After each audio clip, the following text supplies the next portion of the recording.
Welcome into the show, a softball showdown today in Norfolk between Hickory and Granby. Some amazing defense from both these teams today. Now, Hawks pitcher Tegan Gabriel's into the game with 17 strikeouts. Meanwhile, Taylor Langston for Granby made this incredible throw from left field to prevent a Hawks run at one point of the game. Every second of this one loaded with anticipation. This was actually a rematch of the state quarters last season in which the Hawks won on a walk-off in Chesapeake. Let's go to Norfolk. This game was at noon today. Good home crowd on hand for the Comets, and the away team was out in full force too. We'll see more of them in a second. Top of the fifth, game tied at 1. This is what started the Comets' momentum. Fly ball to right. Mackenzie Pistorius, unbelievable catch, falls down as she's running backwards for the final out of the inning. Bottom of the fifth now, LSU signee Destiny Harris rips one back up the middle. It's going to get through, scoring. Fellow senior Langston, I mentioned her. Granby takes the 2-1 lead, looking for redemption. Still bottom 5. It's Dakaya Harris at the plate, ripped in the gap in left center, and look who's coming around. It's Big Sis, Destiny, for the 3-1 Comets lead, and they have the momentum. The crowd was loving it, but Hickory, a proud program, and they weren't going away. They load the bases in the top of the 7th. Now they're only down 3-2. This is Taylor Ryan coming up with the RBI single, scoring Gracie Bowers. That ties it up at 3. Tied at 3 still. Now, Sophia Avon at the plate. Ripped down the third baseline. 2-run score. The go-ahead hit. It's now 5-3 going in the bottom of the 7th. Last chance for Granby. Just a dribbler back up the middle for the final out. And Hickory comes back from 2 runs down to win 5-3 and advance to the state semifinal. I made some mistakes early on by not bunting, but we haven't done it all year because these kids have hit, and we just believe in it, whether we win or lose. And that last inning, we finally started getting the big hits with runners in scoring position. I've been waiting for this game the whole season. I've been ready. I was hungry, and all the girls were too. I was thinking about it this morning, last night. I just couldn't wait to get on the field, and I wanted this win for my team.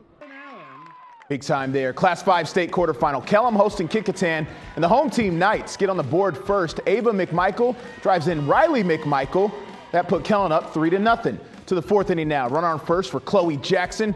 Rips that one into left center. Ava McMichael is going to hold at third, but there's actually a throwing error here by the Warriors, and then she's going to turn on the Jets. Score easily. Makes it all the way in. Kellam wins big 11-0 today to move on to the Class 5 state semifinals. In Class 6 softball, Grassfield falls to Osborne Park today 3-0. Moving to baseball, First Colonial has been on an incredible run this year. They knocked off last year's Class 5 state champion Cox to get to the region final and clinch a spot in the state tournament. Today, they met Menchville in the state quarterfinal for a chance to head to Richmond. Let's go out to War Memorial. The Monarchs 20-3 coming into this game. Let's go to the top of the 4th. The game is scoreless. FC runner on third, freshman catcher Graydon Ambrose up to bat. And look at this. Sees the pitch, goes the other way. It's going to drop in right field to put his team up 1-0. Go to the top of the 6th now. Ambrose, again, a chopper through the right side. He's able to leg it out and tack on another ribby for the day. The freshman helps push the Patriots over the Monarchs. This was the final out of the game. First Colonial comes up with a great defensive play. And just like that, they win 2-0, big-time upset to head to Richmond. I just have a plan when I go up to bat, you know. Attaboy, freshman! 2 strikes, had to stay on top of it. You know, just 2-strike approach, drive the ball the other way. First Colonial will now play River Bend Friday at 1 o'clock. Also in Class 5 baseball, Ocean Lakes eliminates Moore. You see the score 7-6. Class 6, Western Branch defeats Freedom on the road. Plus Lafayette, York, and Poquoson, the other baseball winners today. On to boys soccer. Great Bridge against Norview in Class 5. The Wildcats were the home team tonight, despite the game being in Norfolk. Powhatan Field, here we go. They were getting hyped for this one. Wildcats unbeaten on the season. We're in the second half. Great Bridge already up 1-0. Carson Danner near the net, going to finish that for the 2-0 lead. And that was the final, probably closer than some expected. Good effort by Norview. Wildcats win 2-0. And at Todd Stadium, some Class 5 boys soccer between Menchville and Cox on that newly laid turf. Right out of the gate, the Falcons scored 2 early goals, and just with over 3 minutes to go in the first half, the through ball into Joel Canedo, who chips it over the keeper And it was 3-0 Falcons at halftime. They were running away with it. Menchville came out hard in the second half off a defensive mistake. Zach Robinson tucks it away to cut the Monarch deficit to 2. And just minutes later, Robinson with another chance, but the keeper, Sam Braidwood, makes the stop and hits him with the, he's too small celebration. All the kids do that. Less than 10 minutes to go in the second half. Carter Whalen whips a header in far off the post corner. Cox dominates tonight 4-1, and they say they're coming for it all. We came out here, hour-long drive. Everyone was prepared for the game. We played a good side. All the boys played hard, played well, came out with the win. We got 2 more games to go, going after that plaque.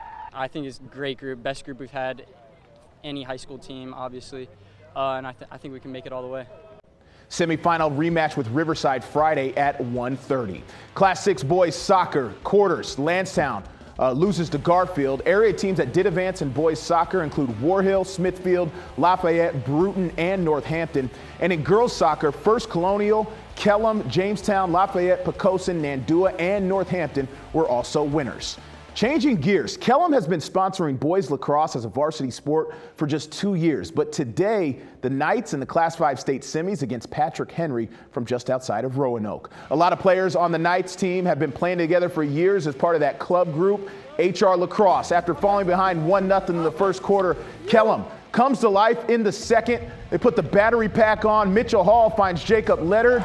The goal knots things up there at 1 apiece. A couple minutes later, check out the moves here by Evan Danucci. The senior fires it in to give Kellam its first lead of the game. The Knights had 6 goals in the quarter. Here's another, this one by sophomore Colt Goodwin. Kellam, in just its second year playing varsity lacrosse, defeats Patrick Henry today 9-4, and the Knights are headed to the state championship game. It's history, you know. I don't think there's a lot of teams in their second year that get to a state championship, so it's pretty cool.